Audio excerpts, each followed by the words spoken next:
Buenas tardes, buenas tardes. Continuamos en Sol de la Tarde. Bueno, en escena, doña Consuelo, compañeros, se encuentra Jaime Aristi Escudero, un gran lujo para nosotros contar con la presencia de Jaime Aristi en este Gracias. Muchas gracias, muchas gracias. Les pido a mis compañeros que me permitan hacer la primera pregunta a Jaime Aristi. Doña Consuelo, usted iba a presentar a Jaime. No, adelante. No, quería decirle a Jaime que lo vimos en Sol de la Mañana en días atrás y quería felicitarlo por su exposición. Sí, gracias. Excelente, muchas gracias, excelente. Doña Consuelo. Adelante, Ángel.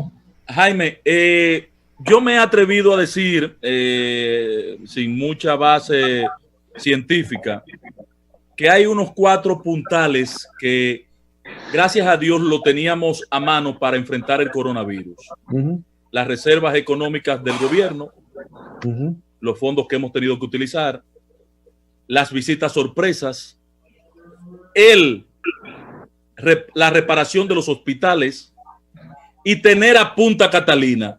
Algunos me dicen, ¿y qué pinta Punta Catalina en la solución del COVID-19? Me han dicho algunos de mis compañeros. Es posible que yo esté equivocado, patrón, porque creo que no tuviéramos electricidad al precio que tenemos en este momento. No, sin lugar a dudas. Cuando tú, y bueno, en primer lugar, muy buenas tardes a todos. Para mí un placer estar con ustedes. Mira, para que tengas una idea, el precio del mercado spot en mayo del año pasado era 14 centavos de dólar. El precio en este mes de mayo, que es el primer mes en que Punta Catalina opera las 2 unidades ya bajo la responsabilidad de la CDE y operan a plena capacidad y generan 462 gigavatios, el precio bajó de 14 centavos a 4 centavos de dólar. Es decir, que las empresas distribuidoras de electricidad se han ahorrado millones de dólares. Y eso aparte de los beneficios de Punta Catalina. Porque fíjate lo siguiente, Punta Catalina es una empresa que va a generar alrededor de 500 millones de dólares de ingresos, de los cuales alrededor de 250 millones de dólares van a ser de beneficios. Y para las empresas distribuidoras le va a ser un ahorro que puede estar entre 200 y 250 millones de dólares. Es decir, que en total tú vas a tener entre 450 y 500 millones de dólares de beneficio para el Estado dominicano. No cabe duda de que Punta Catalina es una súper inversión. Eso aparte de la disponibilidad de electricidad. Para que tengas una idea, en el mes de mayo, Punta Catalina representó el 32% de toda la electricidad demandada en el Sistema Eléctrico Nacional Interconectado. 32%. Es por mucho la empresa generadora de electricidad más grande de la República Dominicana. Así o sea, que tuvo un impacto sobre el manejo que pudo dar, la capacidad que tenía el gobierno para enfrentar la situación de la crisis del COVID. Ten en cuenta lo siguiente, que en ese mes, empresas grandes, muy grandes, hasta 300 megavatios, han estado operando a mitad de capacidad, es decir, solamente 150 megavatios, de tal forma que se le dio la oportunidad a esas empresas de poder hacer los ajustes que tenían que hacer, las correcciones que tenían que hacer sin ningún tipo de prisa, sin ningún tipo de problema, porque Punta Catalina suplió esa energía que ellos no estaban supliendo y además puso más energía. Por eso una gran cantidad de usuarios ahora experimentaron un aumento de su nivel de consumo. Estaban en su casa y entonces con la mayor disponibilidad de Punta Catalina, pues tuvieron un mayor nivel de consumo. Eso, sin lugar a dudas, fue un aporte significativo a lo que es esta lucha contra la pandemia. Bueno, ¿Quién más? Aníbal. Sí. Hola Jaime, ¿cómo estás? Hola Aníbal, ¿cómo tú estás? Jaime, los principales partidos de la oposición, a través de sus candidatos presidenciales, han planteado prácticamente barrer con lo que ha significado Punta Catalina para el sistema energético nacional. Hay uno de ellos que plantea la descarbonización de los combustibles en vez de la desfosilización, que debería ser el paso correcto. Hay otro de ellos que entiende que hay que unificar todas las empresas del sector en una sola y basan su discurso también en lo que fue el diagnóstico, digamos, inicial del proceso de capitalización, las pérdidas por distribución.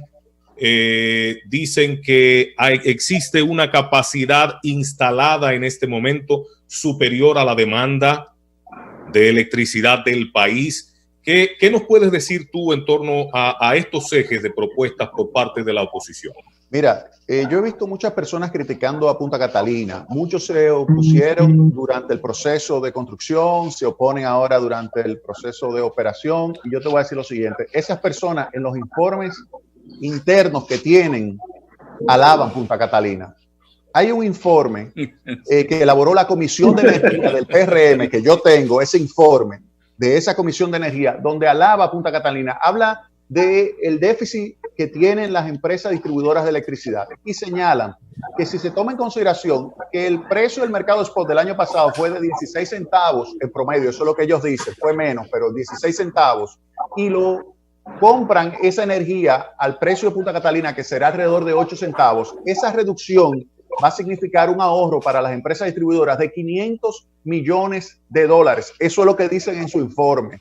Y además señalan que con el beneficio de Punta Catalina se pudiera incluso acentuar más lo que es la reducción del déficit del sector eléctrico. Es decir, están mirando a Punta Catalina como la empresa clave para ayudar a resolver el problema financiero del sector eléctrico, que es a su vez el que explica el 50% del déficit público desde el año 2000 hasta el presente, y por lo tanto el que explica también de la acumulación de deuda pública en ese periodo.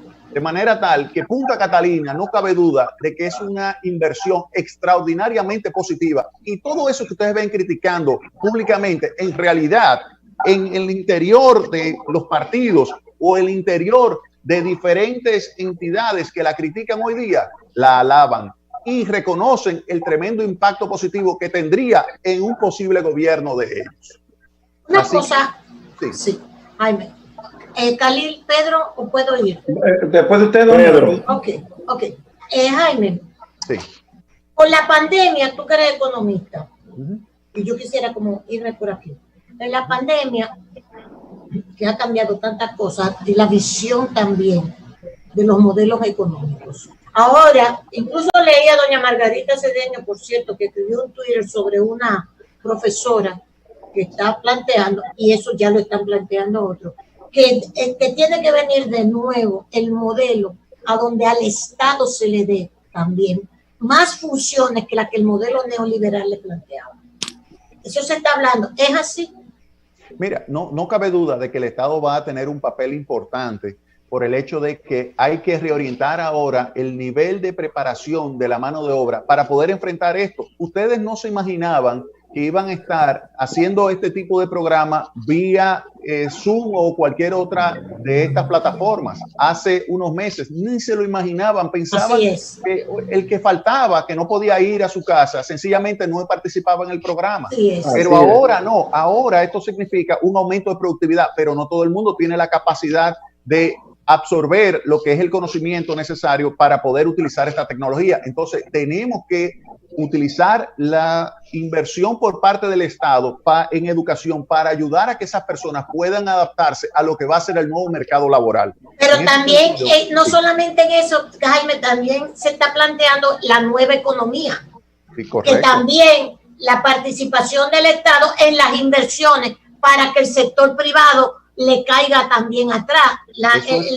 Eso es fundamental. Mire, doña Consuelo, para que usted tenga una idea, el 85% del crecimiento de la economía se explica por el sector privado, pero el sector público tiene que colaborar creando las condiciones para que ese sector privado se expanda.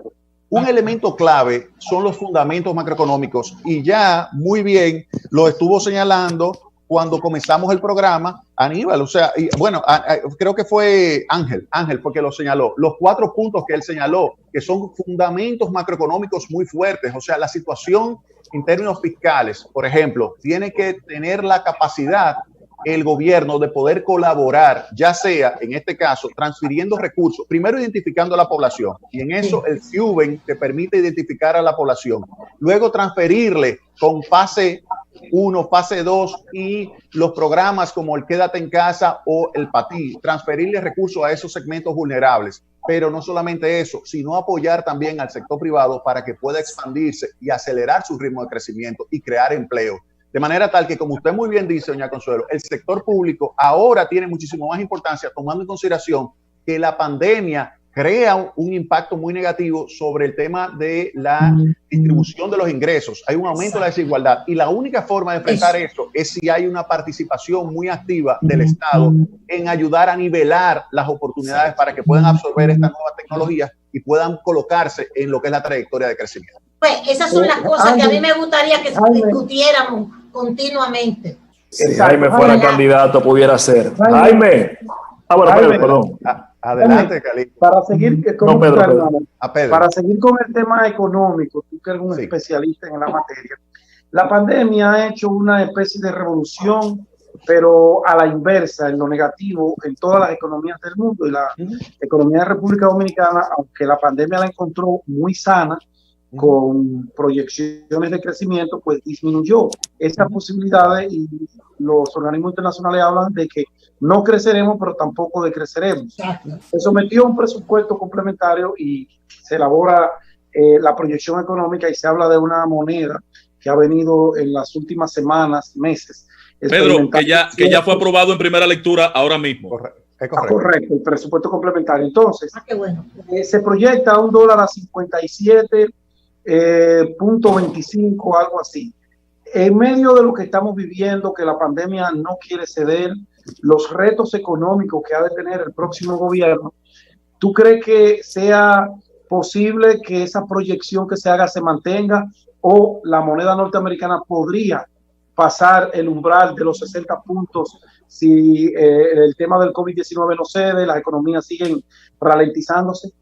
Mira, todo va a depender de lo que es el proceso de recuperación de las principales fuentes de divisas del país. Uno, turismo, son 8.000 millones de dólares. Dos, remesas, 7.200, 7.300 millones de dólares. Si hay una recuperación de la economía de los Estados Unidos, si hay la posibilidad de que pueda haber flujos turísticos, por ejemplo, porque podamos desarrollar y aplicar rápidamente vacunas o tener un mecanismo de tratamiento que sea lo suficientemente bueno como para darle tranquilidad a las personas para que puedan viajar, pues cuando eso ocurra, entonces tú verás un repunte fuerte de la generación de divisas de la economía y tú verás una estabilización e incluso pudiera tener una apreciación del tipo de cambio.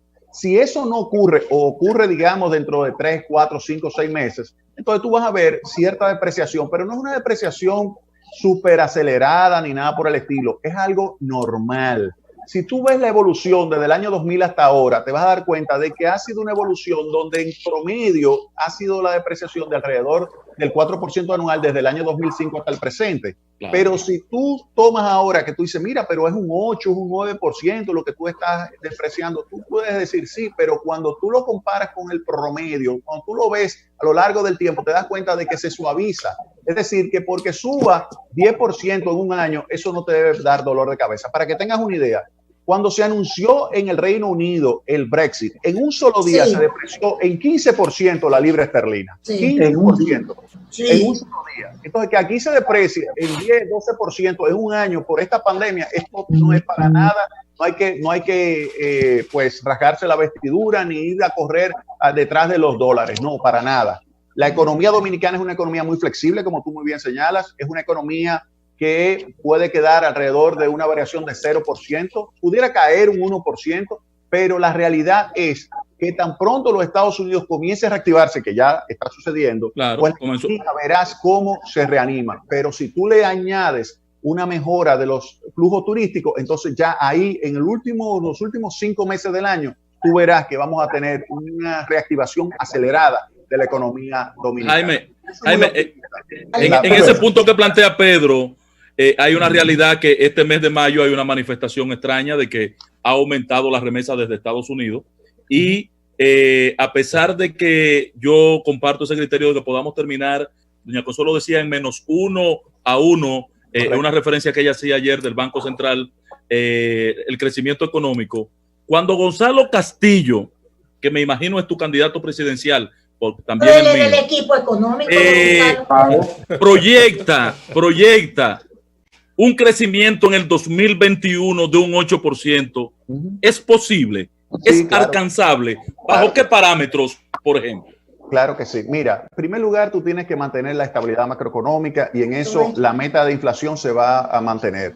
Recuérdate que si tú tienes un banco central que tiene claro el objetivo de mantener estables los precios y tiene también como objetivo minimizar la volatilidad del tipo de cambio, tú creas las condiciones para que haya inversión, para que haya consumo, para que haya empleo, para que haya ahorro, para que haya actividad económica que genere bienestar a la gente. Es un aspecto importantísimo. Luego está el programa de inversiones. Es un programa sumamente masivo y ahí que está Khalil. Ambicioso. Que sabe lo que es ambicioso, pero tú sabes muy bien, Khalil, lo que significa obras públicas en términos del multiplicador. Si hay alguien que conoce ahora mismo lo que es la importancia de las construcciones, es Khalil. Y Khalil sabe que si se pone en marcha un programa masivo de construcciones como el que se está poniendo sobre el tapete, utilizando las alianzas público-privadas, nunca duda de que habría una recuperación importante. Así que a mí no me sorprendería que si el año que viene tenemos que ya hay una vacuna o ya tenemos un tratamiento, que hay el turismo en marcha, que tenemos también las remesas, que hay una recuperación de los Estados Unidos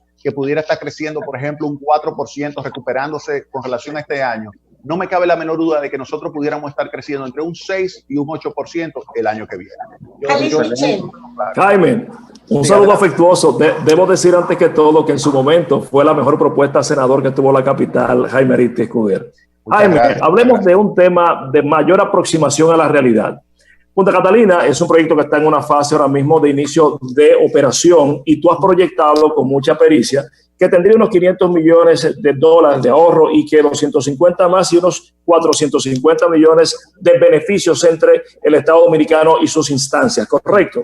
De cara a un eventual y próximo seguro gobierno de Luis Abinader, ¿tú entiendes que eso pudiera redundar en bajar de una vez y por todas la tarifa eléctrica para el pueblo dominicano, que es una de las más caras que afecta a la población en Latinoamérica? Mira, Punta Catalina está creando las condiciones para que se pueda reducir la tarifa de electricidad, sin lugar a dudas. Oh, Dios te oiga. Eso significa lo siguiente. Ahora, Punta Catalina, al inyectar más electricidad, puede haber mayor disponibilidad de circuitos 24 horas. Si hay una mayor cantidad de circuitos 24 horas, eso significa que tú puedes establecer una mayor cantidad de medidores prepagos y al establecer medidores prepagos tú logras aumentar tu facturación y también mejorar tu nivel de cobranza, de manera tal que las pérdidas de las distribuidoras bajen.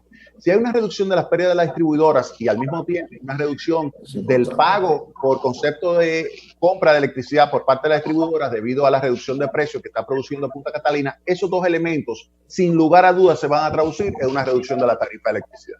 Nunca antes había estado tan cerca de una reducción de la tarifa de electricidad como ahora, después de la entrada de la central termoeléctrica Punta Catalina.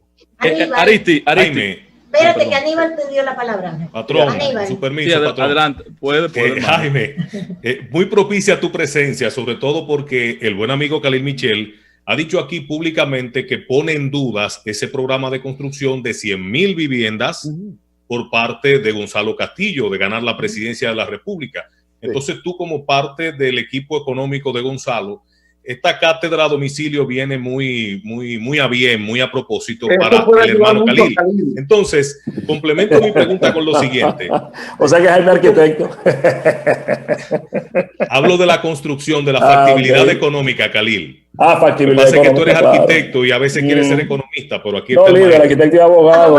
Cada cual a lo suyo. Entonces, Jaime, como parte del equipo económico, ¿cómo puedes tú, digamos, a grandes rasgos, resumir esta propuesta de reactivación económica que le ha hecho Gonzalo Castillo al pueblo dominicano? Bueno, ¿Qué va a hacer Gonzalo para sacarnos de esta crisis económicamente? Sí, como te señalé, lo primero es asegurar la estabilidad macroeconómica, porque el 85% del crecimiento está en manos del sector privado. Entonces tú tienes que mantener la estabilidad. Eso es fundamental. O sea, tú no puedes llegar a un banco central y comenzar a inventar y que pueda generar incertidumbre en el tipo de cambio. Sabemos que cuando hay incertidumbre en el tipo de cambio y hay picos en la tasa de inflación, hay caída de la actividad económica. Eso se ha vivido en diferentes momentos a lo largo del tiempo. Cada vez que tú tienes inestabilidad macroeconómica, hay una caída de la economía, lo que significa una contracción, una recesión. Entonces, eso es un primer aspecto, la estabilidad macroeconómica. El otro aspecto es el programa de inversión pública. Khalil, que es un constructor muy eficiente, sabe muy bien que se puede montar alianzas público-privadas que pueden permitir la construcción de una gran cantidad de viviendas. Claro. Él es un experto en eso. Si hay algo que yo conozco de Khalil, es pero lo negó. en materia de construcción. Pero lo negó. Jaime entendió mejor que tú. Yo te aseguro. Doña, tenemos que hacer una pausa de inmediato. Khalil en un gobierno ejecuta ese tipo de programas con el sector privado, porque él sabe muy bien cómo combinar el sector público y el sector privado y hacerlo de tal manera que se pueda mejorar la capacidad de tú construir no solamente viviendas, construir los medios de transporte. Obras de servicio. Las carreteras, las autopistas, los caminos vecinales, lo que sí es importante todo esto. Con la participación del sector privado, Aristi. Con la alianza público-privada. Claro, y eso va a ayudar muchísimo porque tiene un efecto multiplicador enorme. Va a ayudar a reactivar la economía. Yo te puedo asegurar que el año que viene... Eso es correcto todo lo que él está diciendo. Para el año que viene. Eso me acuerda a Grábame yo, va eso. No, pero que grábalo. Fíjate que Jaime tuvo la Roosevelt. Eso me acuerda a Franklin Delano Roosevelt. Y a Joaquín Balaguer, doña Consuelo. Fíjate que Jaime tuvo la delicadeza de decir varias construcciones. Vamos a la pausa, doña Consuelo. No se compromete con cosas imposibles. Vamos a hacer una pausita ahora y volvemos con Jaime porque yo tengo una pregunta final después de la pausa para Jaime Aristi. Muy bien.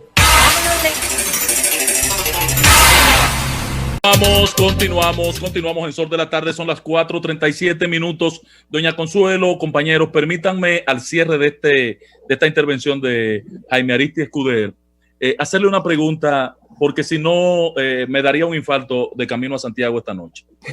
Mire, yo escuché en este espacio un debate, una exposición magnífica, que la tengo guardada para la historia, suya, con el tema de Punta Catalina y los cuestionamientos que estuvo haciendo el sector eléctrico y de mina que dirige Tonito Almonte en el PRM.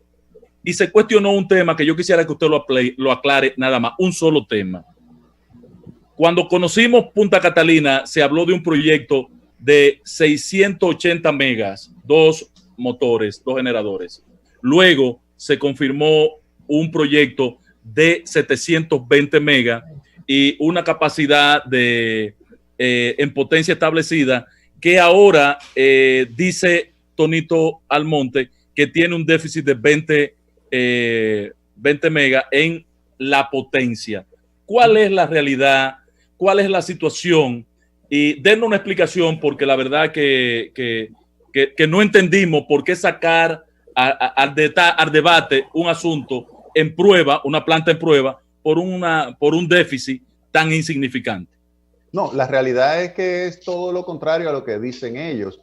Ellos dicen que en vez de ser 376 megavatios cada uno en términos brutos, es en realidad 356. Eso es lo que dice la Comisión de Energía del PRM. Cuando se hace la prueba que la hace la empresa McKell norteamericana de lo que es el desempeño, y específicamente la potencia y la eficiencia de las máquinas, se dan cuenta de que en vez de ser 376 es 386. De tal manera... Pero esa prueba, ¿en qué momento se hace? ¿Con la planta en caliente o sirviendo al sistema? O... Claro que sí. Se le hizo primero a la unidad número 1, dio casi 10, y a la unidad número 2 dio algo más de 10 megavatios adicionales. Es decir, que en realidad en vez de ser 337 netos, es 347. Y de esa forma se desmiente totalmente lo que dicen ellos de que en vez de ser 337 es 317. Pero para que tengas una idea, la realidad es lo siguiente. Una cosa es lo que ellos dicen públicamente de que son 20 menos. Cuando uno va al informe que ellos hacen internamente con relación a Punta Catalina y al sector eléctrico en general, dicen que Punta Catalina va a generar los 337 megavatios netos y por lo tanto le va a permitir un ahorro a las distribuidoras de alrededor de $500 millones al año. Es decir, que públicamente dicen una cosa que son 20 menos, pero privadamente en el interior del partido dicen que son 337. Entonces yo lo que creo que lo importante es decir la verdad siempre. La verdad es la que nosotros tenemos en términos de nuestro informe, que es la empresa McKell norteamericana, que viene, coloca unos equipos y hace la medición y después nos da un reporte, tanto para la unidad 1 como para la unidad 2.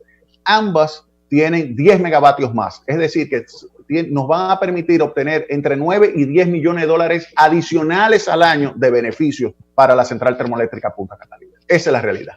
Khalil Michel, ¿te quieres hacer la última pregunta? No, básicamente solamente saludar al ejercicio político en esa dirección, que con argumentos técnicos, sin estridencia y con construcción de conocimiento es que se debería hacer la política. Y suscribir la parte con el cuidado que Jaime manejó, el aspecto del dinamismo a partir de la construcción en República Dominicana, sin comprometer temas inalcanzables, sino con una intención que es la que debe de ser no de uno, sino de todos los candidatos en República Dominicana. Jaime, gracias Jaime. Jaime, finalmente, ¿Gonzalo va a ganar? Yo creo que sí, sin lugar a dudas. Sinceramente. Coja fiado, Consuelo. Sí, yo creo que sí. Yo creo que tiene. No le haga caso a Ángel, de Consuelo. Un programa de gobierno que es muy positivo para el país y se ha visto en términos de la capacidad de ejecutar medidas a favor de todo el pueblo dominicano. Yo creo que además tiene un equipazo con ustedes, un equipazo económico. Tiene un muy buen equipo, personas extraordinariamente bien preparadas, muchos de ellos han estudiado y tienen experiencia y han estudiado en universidades extranjeras muy famosas, y yo creo que le van a aportar ideas muy, muy positivas que van a beneficiar a todo el pueblo dominicano. En primera vuelta, Jaime. Mira, se está trabajando para eso, para que sea en primera vuelta. Gracias, Jaime Aristia Escuder. Muchas gracias, Jaime. Un placer, verdaderamente. Un placer, hermano. Mira, sentido que estés con nosotros. Gracias, Nos fuimos, Jaime, por esta lección.